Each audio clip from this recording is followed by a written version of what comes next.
Hey, Chip? Yeah.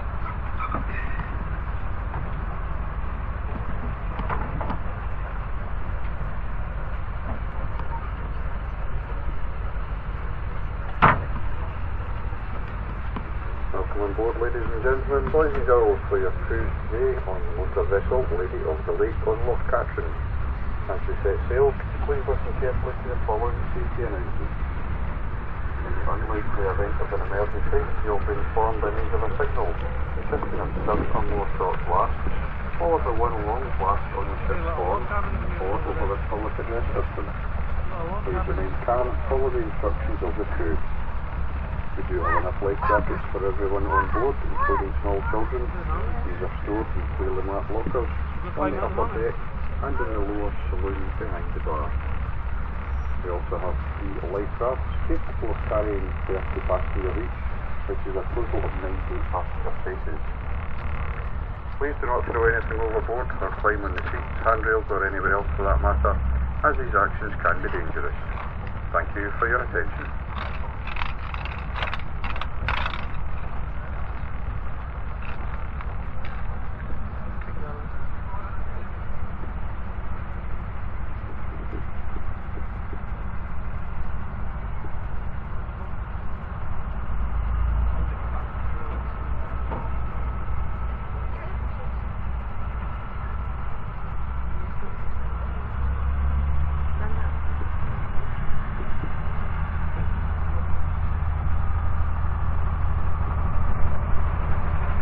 Loch Katrine derives its name from the Gaelic Katrine. It's a collective word meaning cattle thief, historically referring to a band of fighting men of a clan, the most notorious of whom was Rob Roy MacGregor.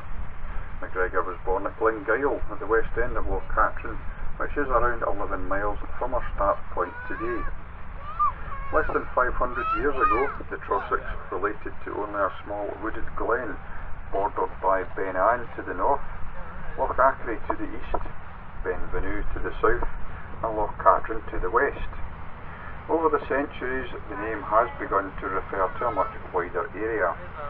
Today, the Trossachs is bordered by the Cree and Larrick Hills in Balquhidder in the north, Aberfoyle and Loch Forest in the south, while the shores of Loch Lomond mark its boundary in the west, and Callander in the east.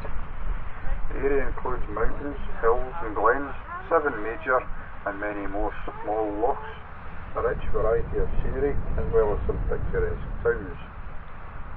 In 2002, the opening of the Loch Lomond and Trossachs National Park was seen as recognition of the value of preserving this largely unspoilt landscape.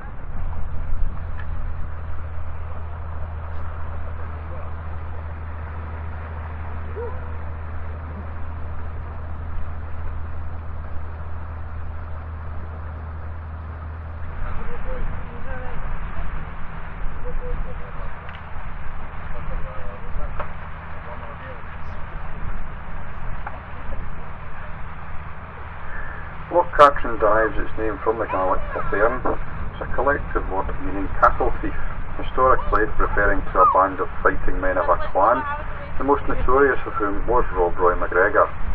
MacGregor was born at Glengyle at the west end of Loch Katrine, which is around 11 miles from our start point today.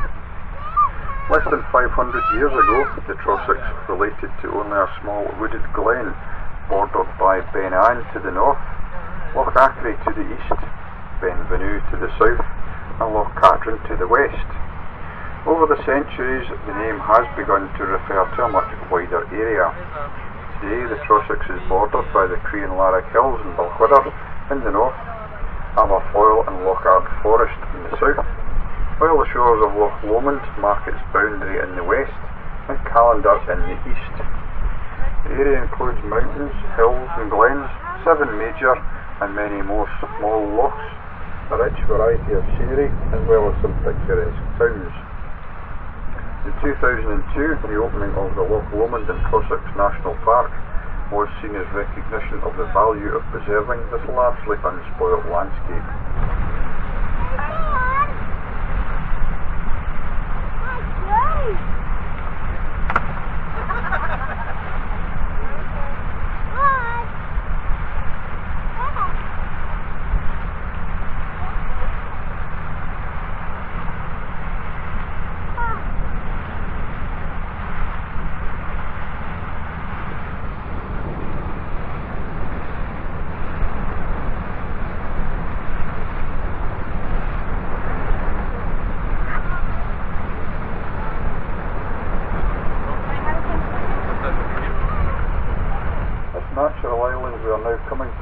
Ellen's Isle or Elan Moloch, which in Gaelic means Shindley Isle or Stony Isle.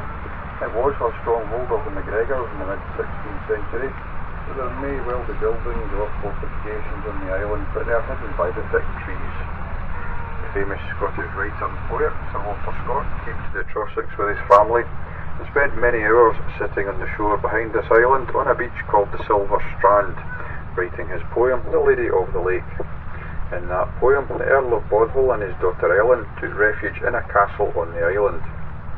The writings of Sir Walter Scott, Jules Verne and many others ignited interest in the Victorian readers who began to visit the Trossachs area and see its beauty for themselves. This is one of the main reasons it is still such a popular holiday destination to this day. They are dying.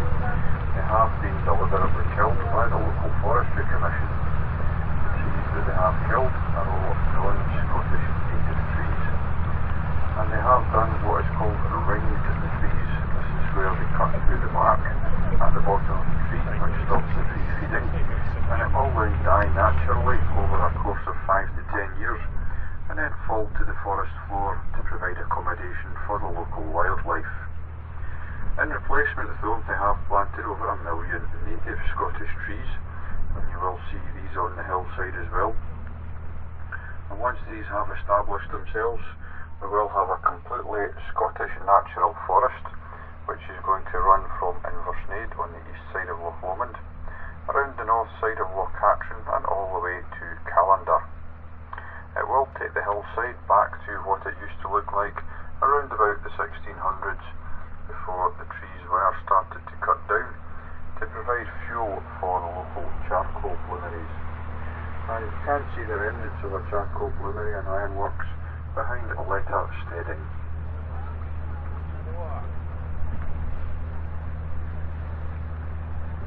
More than with any other character from Scotland's history, the Trossachs is associated with Rob Roy MacGregor. He was born at Glengyle, which comes from the Gaelic meaning Glen of a lowlander, which is at the western end of Loch Katrine. His father was a clan chief, and from his mother he inherited his red hair, hence his name Rob Roy, Gaelic for red, which was later anglicised into Rob Roy. His first appearance in Scottish history was in 1689, when he fought aged 18 alongside his father at the Battle of Killiecrankie as part of the Jacobite army against government forces. Although the Jacobites won the battle, the ultimate failure of the uprising led to the MacGregor name being outlawed. Taking his mother's name of Campbell, he set up business as a drover, driving cattle to the market in Crieff, some 40 miles from here. 17th century cattle trade in Scotland was a dangerous business, but Rob Roy's savvy and famed swordsmanship made him successful and wealthy, eventually becoming the Laird of Inversnaid on the east side of Loch Lomond. All this changed in 1693 when Rob Roy's chief drover disappeared with £1,000 borrowed from the Duke of Montrose. Holding Rob Roy responsible, the Duke had him outlawed, seized his lands, and had him and his family evicted. The legends of Rob Roy as an outlaw emerged from this time. In revenge, Rob Roy began raiding the Duke's lands, stealing money and cattle, and he even succeeded in kidnapping the Duke's factor, who was carrying over £3,000 in rent at the time, imprisoning him on what is now known as Factor's Island off Stronachlacar. Rob Roy began to develop a protection racket at the expense of the Trossachs' fearful landowners. In fact, the term blackmail is said to have come from the black meal, which was a form of cattle feed he extorted from his unwilling sponsors. Rob Roy's knowledge of the country made him an ideal aid to the Jacobite armies of the 1715 uprising, who used him as a guide. However, after this, not only was he an outlaw, but he did have a price on his head for treason. He was hunted down by the authorities and captured several times, but always managed to make daring, now legendary escapes. When in 1723 Daniel Defoe's book on Rob Roy called Highland Rogue was published, he had been an outlaw for 30 years. The book made Rob Roy a living legend, partly as a result of popular pressure. He was pardoned in 1726. He lived out the rest of his life quietly in Balfidder, around 9 miles over the hill behind Edra Steading.